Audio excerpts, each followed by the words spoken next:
তো hello guys, আজকে চলে এসেছি আমরা প্রথম ব্লগ নিয়ে আমাদের। আর আজকে এই ব্লগে আমরা দেখাতে যাচ্ছি করিমপুরের 2025 সালের বইমেলা। তো দেখতে থাকো একদম শেষ অবধি।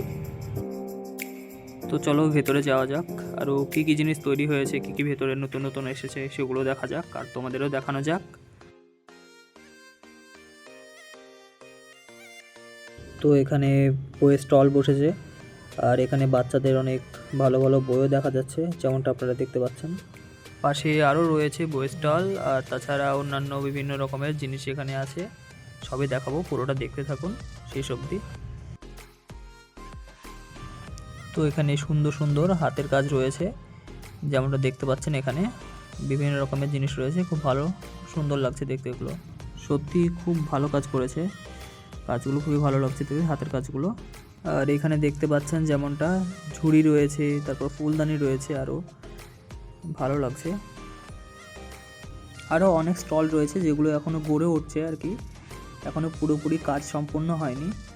তো দেখতে থাকুন, অবশ্যই দেখাবো, সেগুলো দেখবেন আপনারা। আর এখানে ছোট ছোট ছেলে মেয়েদের প্রতিযোগিতা হচ্ছে, দেখতেই পাচ্ছেন আপনারা। আর এই প্রতিযোগিতাটির নাম হলো বসে আঁকো প্রতিযোগিতা। তো বন্ধুরা, আজকে এই ব্লগটি এখান থেকে শেষ করছি। আর নতুন যেসব জিনিসগুলো গড়ে ওঠেনি এখনও, সেগুলো গড়ে ওঠার পরে আবার আপনার আসছি নেক্সট ভিডিওতে। আর পরের ব্লগে নতুন এবং একটি বহুত মজাদার একটি জিনিস থাকছে, যা আপনাদের সকলেরই ভালো লাগবে আশা করি। তো বন্ধুরা, ততক্ষণের জন্য টাটা, বাই বাই। ফিরে আসছি আবার নতুন একটা ব্লগে। সবাই সুস্থ থাকবেন, ভালো থাকবেন।